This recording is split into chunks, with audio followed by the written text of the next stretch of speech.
running away. It's the living, it's hard. Running away. It's the living, it's hard. 10, 9, 8, 7, 6, 5, 4, 3, 2, 1, 0. Desa yang dikenal damai dan asri, tinggallah dua orang sahabat yang menyukai tantangan dan hal-hal yang memicu adrenalin. Mereka adalah Anna dan Alex. Anna adalah anak yang periang, tangguh, menyukai tantangan, dan bersemangat tinggi. Sedangkan Alex adalah anak yang cenderung cuek akan segala hal, namun ia sangat menyukai hal-hal menantang. Oleh sebab itu, ia berteman baik dengan Anna, karena mereka memiliki minat yang sama. Di suatu pagi yang cerah, ayam jago milik Anna sudah berkokok tanda siap menyambut pagi. Begitupun dengan Anna, ia sudah siap-siap untuk segera ke rumah Alex. Alex, lama banget sih bangunnya.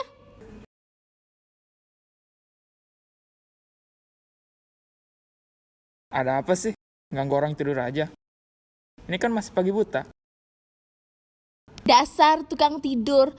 Lihat sekelilingmu, matahari sudah mulai terik. Ini kan hari Minggu, hari bersantai. Jadi untuk apa bangun sepagi ini?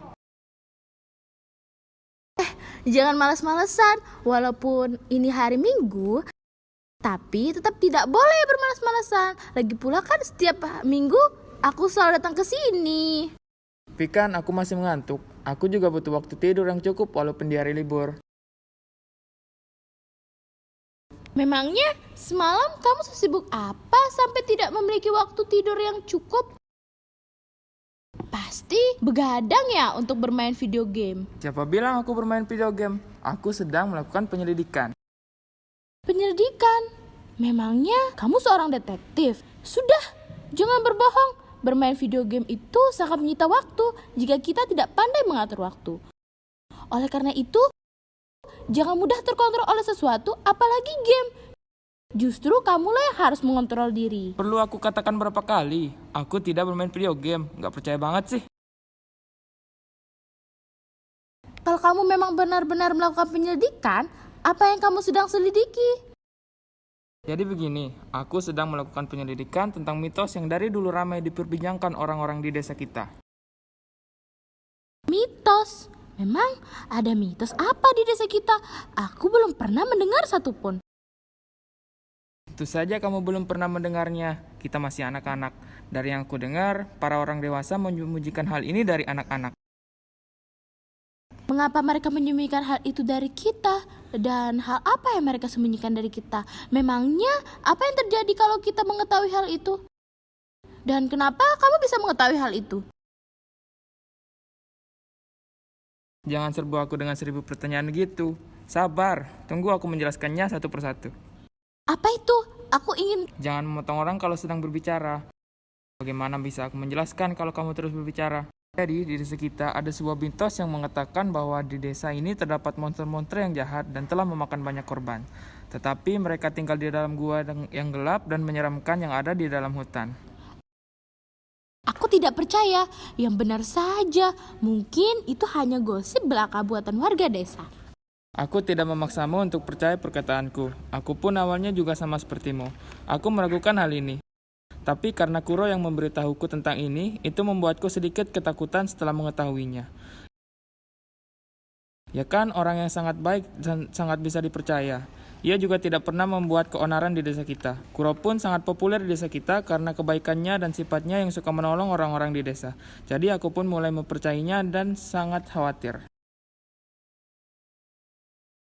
Aku tetap tidak mempercayainya. Walaupun orang tuaku sering berpesan untuk tidak bermain ke dalam hutan, namun hal itu tidak merubah keraguanku tentang hal ini. Namun kalau kamu pikirkan baik-baik, melarangmu masuk ke hutan dan keberadaan monster itu saling berhubungan dan cukup masuk akal. Alasan mereka menyembunyikan hal ini dari kita pasti karena mereka khawatir akan ketakutan setelah mendengar hal ini, atau malah kita semakin penasaran untuk mencoba dan mencari tahu yang ditakutkan akan menyebabkan bahaya atau korban lagi. Aku masih belum mempercayainya dan tidak akan percaya jika tidak melihat faktanya secara langsung. Jangan bilang kamu akan pergi ke dalam hutan untuk mencari taunya. Tentu saja. Kebiasaan. Lebih baik kamu bersiap-siap untuk ikut denganku menyusuri hutan itu. Kita akan mencari tahu apa yang akan kita ketemukan di dalam hutan itu. Kamu serius? Oh enggak, aku takut. Apa kamu sama sekali tidak merasa takut atau cemas setelah tahu hal ini? Payah sekali. Aku tidak merasa takut sedikit pun. Hal ini sama sekali tidak mempengaruhiku. Yang benar saja kamu ini. Daripada langsung nekat menyusuri hutan, aku menyarankanmu untuk menanyakannya pada Kuro. Bilang saja kamu takut. Hei, aku tidak takut. Dasar penakut. Sudah, ayo kita ke rumah Kuro. Ana yang sudah terpacu dengan rasa penasaran akan tantangan pun mengajak Alex ke rumah Kuro. Alex pun menuruti Ana karena takut ia akan melakukan hal yang gegabah. Mereka pun bergegas pergi. Hei Kuro! Hei Ana, Alex, ada apa Ana? Apa benar? Di desa kita ini ada monster. Sejujurnya aku meragukanmu dan berniat untuk mencari tahunya sendiri. Benar, memang terdengar mustahil, tapi sebaiknya kamu jangan bertindak gegabah dengan memasuki hutan. Itu sangat berbahaya. Ini demi kebaikanmu. Orang tuamu pasti akan sangat khawatir jika terjadi sesuatu yang buruk. Oh, begitu. Baiklah, dengan begitu aku menjadi yakin akan pergi. Hei, tunggu aku. Ana. Duh, gawat. Cerita buatanku ini sudah menyebar sampai ke telinga Ana. Bisa berbahaya kalau dia bertindak gegabah. Aku harus melakukan sesuatu.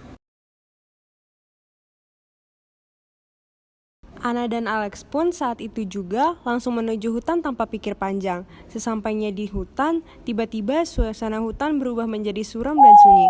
Suasana ini menyebabkan baik Ana maupun Alex merasa ketakutan. Aku belum pernah menyusuri hutan sampai sejauh ini.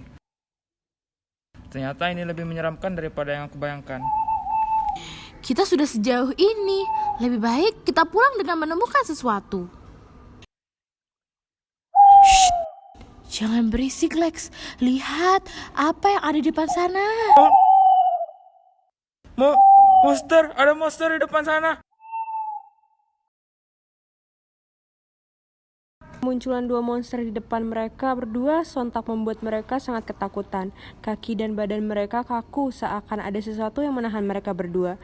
Bahkan untuk teriak saja mereka tidak mampu. Karena sangat ketakutan, mereka berdua pun langsung pingsan saat melihat kedua monster itu. Ana dan Alex pun dibawa ke dalam goa oleh kedua monster itu. Dua monster itu khawatir dengan keadaan dua anak itu. Di mana aku? Jangan takut. Kalian aman di sini. Kami sangat khawatir karena kalian tiba-tiba pingsan melihat kami. Apakah kalian akan melukai kami? Tentu saja, kami tidak akan melakukan itu. Kami tidak sejahat cerita buatan beruang itu. Hahaha. Kalian mengerti bahasa kami? Kuro bilang kalian hanya memburu dan memakan warga saja. Sial, satu desa telah dibohongi oleh beruang itu. Kuro, kurang ajar sekali dia memfitnah kalian. Sudah, tak apa. Kami baik-baik saja tinggal di sini. Lagi pula, kami tidak akan memaksakan warga desa untuk menyukai kami. Aku tetap tidak terima, padahal kalian baik, bahkan mau menolong kami. Ana yang marah pun bergegas kembali untuk menemui Kuro dan berencana untuk memberitahukan kebenaran kepada warga desa.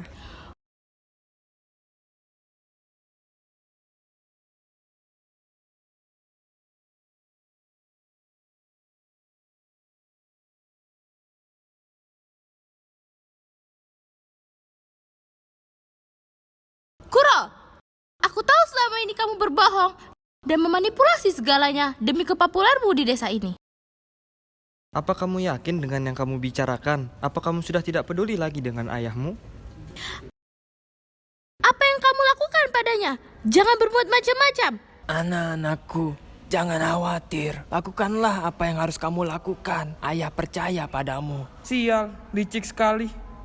Kuro menyandra Anton, ayah Anna, sebagai jaminan tutup mulut agar Anna dan Alex tidak memberitahukan kebenaran kepada warga.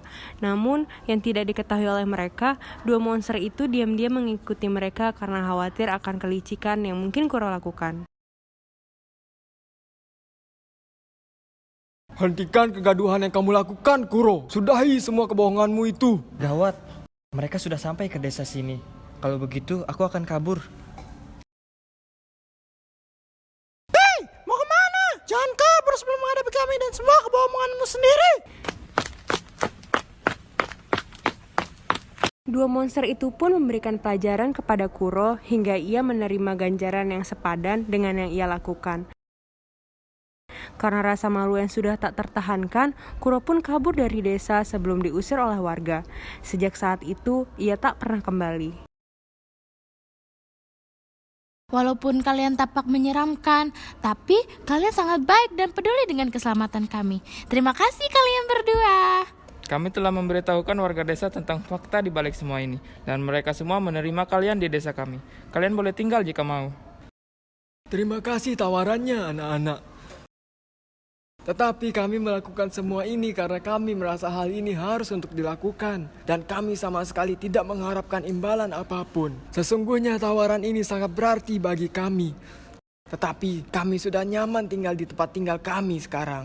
Dengan begitu, berakhirlah pertunjukan kami. Semoga kalian dapat memetik pesan dari kisah kami, yaitu jangan berprasangka buruk kepada seseorang yang belum kita kenali. Mungkin saja seseorang yang kita sangka buruk itu adalah salah satu orang yang menolong kita di masa yang akan datang.